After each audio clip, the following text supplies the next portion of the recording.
babwira yuko umuntu udakora imibonano mpuzabitsina buri munsi aba arwaye.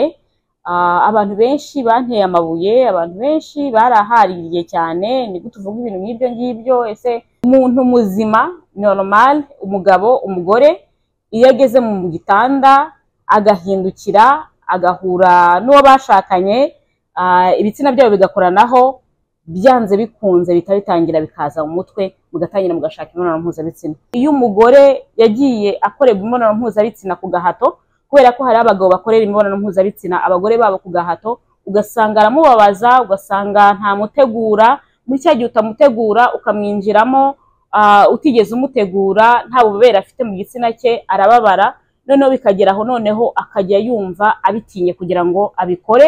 So rero kuriya kubitinya kugira ngo abikore, akaba ariyo mpamvu ashobora kugira gute kumva nta mibonano mpuzabitsina ashaka.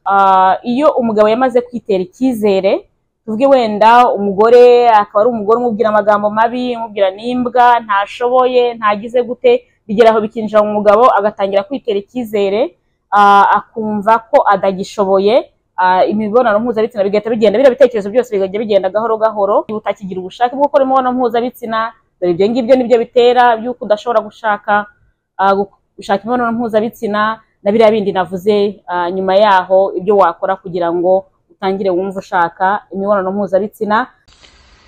Murakaza neza, murakaza neza muryango muhire, murakaza neza. Chantal Akiza TV, murakaza neza murisanga. Hello, amakuru yanyu, muraho, murakomeye, nizere ko mumeze neza n'imiryango yanyu. Nk'uko bisanzwe, Chantal Hakiza, mama w'abana batatu, ndubatse, ntuye muri Amerika, muri leta ya Georgia, Atlanta, niho Imana iturindiye njye n'umuryango wanjye. Rero happy weekend nziza. Imana ikomeze kubana namwe, nizere ko mwebwe n'imiryango yanyu weekend iri kugenda neza. Natwe aho turi weekend yatangiye iri kugenda neza, Imana rero ikomeze kubana namwe. So rero nk'uko bisanzwe, iyo nje hano kuri televiziyo tuba tugiye kuganira ku muryango, umuryango muri rusange, uburyo umuryango ugomba kwishima, uburyo abashakanye bagomba kwishima, aricyo kintu tugiye kuganiraho uyu munsi wa none. Muri weekend murabizi yuko twiga ku mibonano mpuzabitsina. Iyo nje hano muri weekend, murabizi neza ko ariyo topic mbanje kugira ngo tuganireho. Impamvu nayishyize muri weekend ni kubera ko muri weekend ariho mbona umwanya uhagije, kubera ko nkora kuva kuwa mbere kugeza kuwa gatanu. Rero muri weekend niho mbona umwanya uhagije nshobora kuba nabaganiriza kuri kino kintu. No muri groupe yabubatse nicyo kintu twigaho, niyo topic twigaho. Ubundi ku munsi wo kuwa gatandatu niho twigaga ku mibonano mpuzabitsina, ariko nyuma y'icyo gihe abantu benshi bambwira yuko bakeneye yuko ngomba extendinga, bakeneye yuko ngomba kongera iminsi kugira ngo bashobore kuba baganira kuri kino kintu byimbitse, kubera ko kirabangamiye ingo nyinshi cyane. So narabibemereye nk'umuyobozi, ndi umuyobozi mwiza, ntago njya ngarariza, numva ugize, ariyo mpamvu nkunda kubabwira ngo mujye mushyira muri commentaire, mumbwire ati Chantal ubigenje gutya byagenda neza, ubigenje gutya byagira gutya, njye ndabyemera cyane. So rero ubwo barabinsaba ngo nongere iminsi, ndayongera. Ni ukuvuga ko kuwa gatandatu, ku cyumweru tuganira ku mibonano mpuzabitsina, nubwo ku cyumweru tugira topic tugomba kuganiraho y'isuku, ariko ntago bigira gute, ntago bitubuza kugira ngo dushobore kuba twaganira ku isuku, turayiganiraho, ariko imibonano mpuzabitsina akaba aricyo kintu twibandaho cyane, kubera ko twasanze ingo nyinshi zaratatswe n'icyo kintu.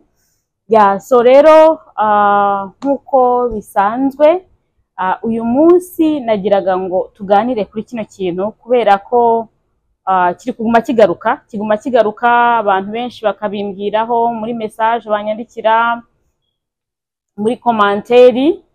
Numvishe nagira icyo ngomba kuza kugira ngo mbivugeho, kugira ngo wenda abantu aricyo kintu nza kwiza kwibandaho, sintandukire ngo ngende ku kindi kintu, ahubwo aricyo kintu ngomba kwibandaho kugira ngo abantu bacyumve. Nigeze kubivugaho ariko bishobora kuba bitarageze ku bantu cyane kubera ko nabivanze n'ibindi. So ariyo mpamvu ushatse kuvuga ati reka akangaka konyine nkavuge konyine, nubwo yaba video ngufiya ariko ibirimo cya kintu ukeneye kugira ngo wumve.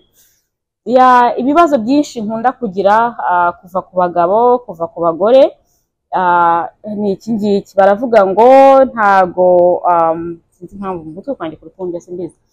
Bari kuvuga ngo ntago bagira ubushake bw'imibonano mpuzabitsina. Hariho video nigeze gukora babwira yuko umuntu udakora imibonano mpuzabitsina buri munsi aba arwaye. Abantu benshi banteye amabuye, abantu benshi barahaririye cyane, ni gute uvuga ibintu nk'ibyo ngibyo, ese bibaza ko abantu nta kazi bagira, nta iki byose ntago kuva uvuga ngo ugomba gukora imibonano mpuzabitsina, ntago ari ukuvuga ngo ntago mugira akazi, kubera ko iyo umuntu yubatse igihe icyo ari cyo cyose agiye mu gitanda n'uwo bashakanye, umutwe we aba agomba kumva yasetinzemo yuko imibonano mpuzabitsina byanze bikunze igomba kuba iryo joro.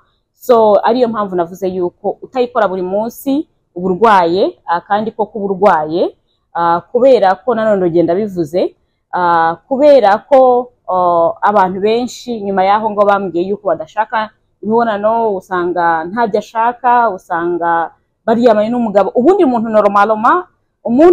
normal, yes, umuntu muzima normal, umugabo umugore iyo ageze mu gitanda agahindukira agahura n'uwo bashakanye, ibitsina byabo bigakoranaho, byanze bikunze bitangira bikaza mu mutwe, mugatangira mugashaka imibonano mpuzabitsina. Rero niba uryamana n'umugabo wawe ukumva ntumushaka habe na gatoya, Monday to Sunday, ugahera ku wa mbere ukageza ku cyumweru udashobora kuba washaka umugabo wawe, urarwaye, sibyo? Niba uri umugabo ukaryama n'umugore wawe kuva ku munsi wa mbere kugeza ku cyumweru utumva ushaka umugore wawe, urarwaye. So rero ndagira nkubwire ngo indwara urwaye nicyo wabikoraho kugira ngo izo ndwara zikire, kugira ngo noneho nawe ujye unezererwa n'uriya na biriya bikorwa, kubera ko iyo utanezererwa n'imibonano mpuzabitsina burya nta kindi kintu burya kigushimisha. Burya imibonano mpuzabitsina ni ukuruhuka. Burya iyo turi gukora imibonano mpuzabitsina ni ukuruhuka, haba hari ibintu ntuze serire nyinshi z'umubiri ziri gufunguka muri uriya mwanya, ibitekerezo ntabwo biba byinshi cyane kubera ko tuba turuhuka, ni nko gukora siporo. So rero icyo mbifuriza, nifuriza umuntu ari we wese uri kundeba, umugabo wese uri kundeba, umugore wese uri kundeba, kuryoherwa n'imibonano mpuzabitsina n'uwo bashakanye. Apana bari abantu bo hanze ugenda kureba. Ndashaka kuryoherwa imibonano mpuzabitsina na wa mugabo washakanye nawe, na wa mugore washakanye. Icyo kintu cyanzanye hano, navuze ko byanze bikunze bitinde bitebuke bizageraho igihe umugore aryoherwa n'umugabo we gusa, hazageraho igihe umugabo aryoherwa n'umugore we gusa. So rero niyo ntego yanjye.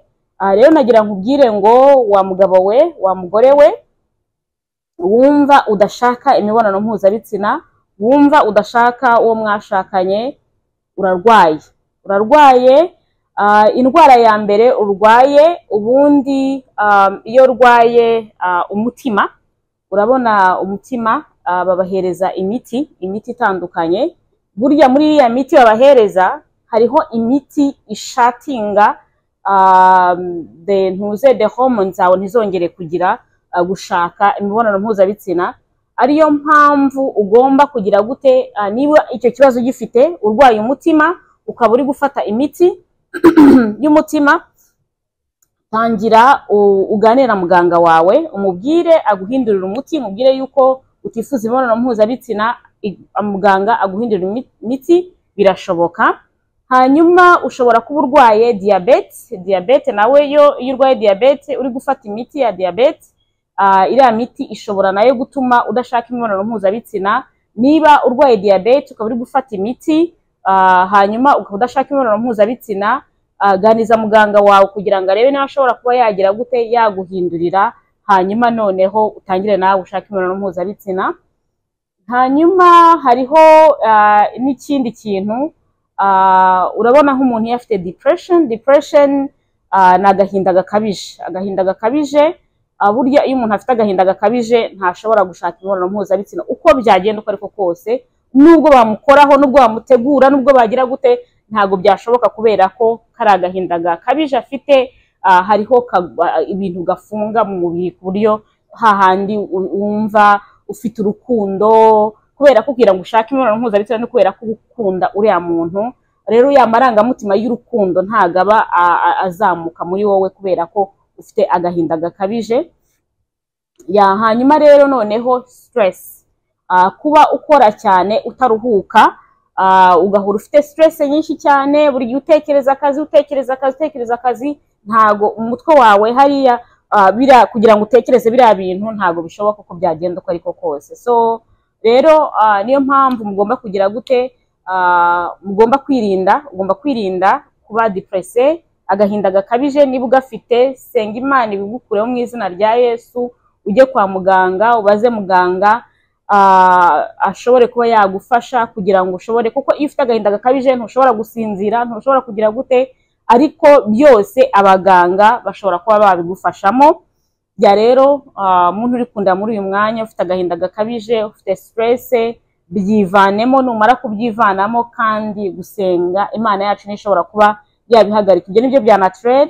Niba ushaka ko ugomba kujya kwa muganga, nabwo wagenda kwa muganga ukaganiza muganga akakugihereza inama kugira ngo ushobore kuba wagira iyo stress yagenda, ako gahinda gakabije kagenda. Hagati aho ngaho bizagira gute, uzatangira nawe ujye ushaka imibonano mpuzabitsina.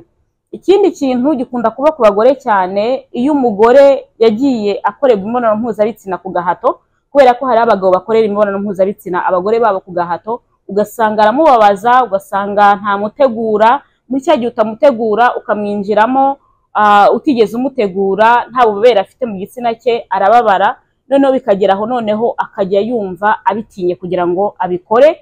So rero kuriya kubitinya kugira ngo abikore, akaba ariyo mpamvu ashobora kugira gute, kumva nta mibonano mpuzabitsina ashaka.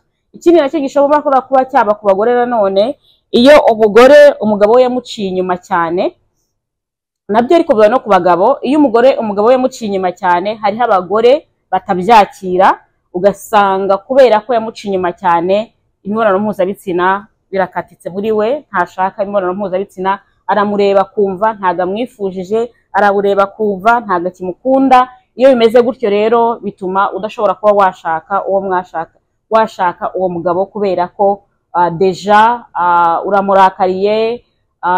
Ibyo ngibyo byose kugira ngo ibyo byose bikuvemo, niyo umugabo yaraguciye inyuma ariko nyuma yaka umugabo mwiza, senga ubyereke Imana, Imana byose izabikemura kuko Imana yacu irashoboye cyane. Niyo mpamvu nkunda kubahereza imbaraga zo gusenga.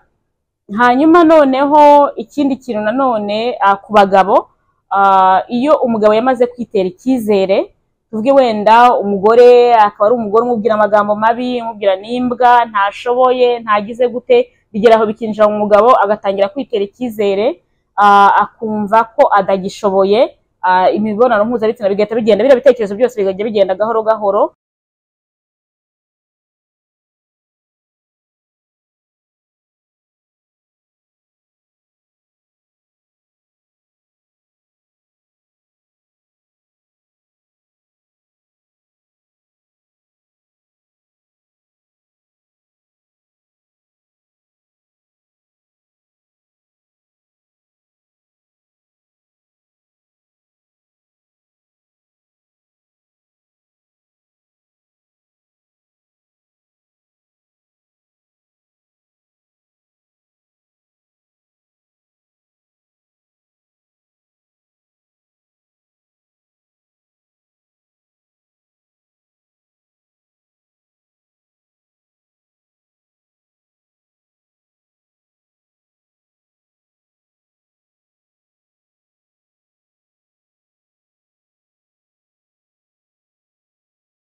utakigira ubushake bwo gukora imibonano mpuzabitsina, dore ibyo ngibyo nibyo bitera by'uko udashobora gushaka imibonano mpuzabitsina na biriya bindi navuze. Nyuma yaho ibyo wakora kugira ngo utangire wumva ushaka imibonano mpuzabitsina, hariho video ndaza kuyishyira muri commentaire, video nigishijemo ibintu by'ibiryo ushobora kuba warya, hagati aho ngaho niba uri guhindura ibyo ngibyo nkubwiye byose, hanyuma noneho ukarya na biriya biryo byose ndi kuvuga muri iriya video. Ubwo rero Imana ikomeze kuba mpera umugisha, ndabakunda cyane. Yari Chantal Hakiza. Niba hari ikibazo ufite andika muri commentaire. Abantu maze iminsi munyandikira munyihangarire cyane, kubera ko umwanya wanjye ni mutoya cyane, ama message ndi gusubiza ni makeya, ariko iyo wanditse muri commentaire ndagusubiza, biranyorohera cyane kugusubiza. Niba ushaka kujya muri groupe, afite amagroupe abiri yabifuza natatu, mfite groupe yabubatse, harimo abagore n'abagabo. Niba ushaka kujyamo wandike, udashaka kujya muri groupe yabubatse ni impamvu ushaka kujyamo, nubatse kino gihe kanaka, imyaka ingahe maze nubatse, mfite abana bangahe, nta bana mfite, aho ntuye naha ngaha, wandike nomero yawe ubanze na code y'igihugu. Hanyuma rero nkagira groupe yabifuza kurushinga, harimo abasore n'inkumi, aho ngaho nabifuza kurushinga nyine. Ubwo niba ushaka kujyamo andika aho ngaho muri commentaire turagushyiramo.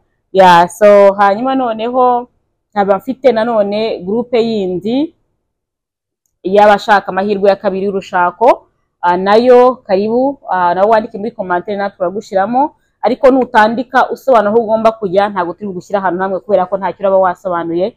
Ubwo rero Imana ikomeze kubana namwe. Niba ari bwo bwa mbere uje kureba video zanjye, kora subscribe kuri YouTube, followinga kuri page yanjye ya Facebook, followinga kuri TikTok, followinga kuri Instagram, hose ni Chantal Hakiza. Hanyuma noneho mukomeze kunshyigikira mukora like, commentaire, noneho musharinga n'abandi, musangize n'abandi biganiro kugira ngo twese dushobore kuba twakubakika, uko uri kubakika n'uriya mugenzi wawe nawe ashobore kuba yakubakika. Ubwo rero Imana ikomeze kuba mpera umugisha, ndabakunda cyane. Yari Chantal Hakiza nk'uko bisanzwe. Bye bye. Murakaza neza muryango muhire, murakaza neza. Chantal Hakiza TV, murakaza neza murisanga.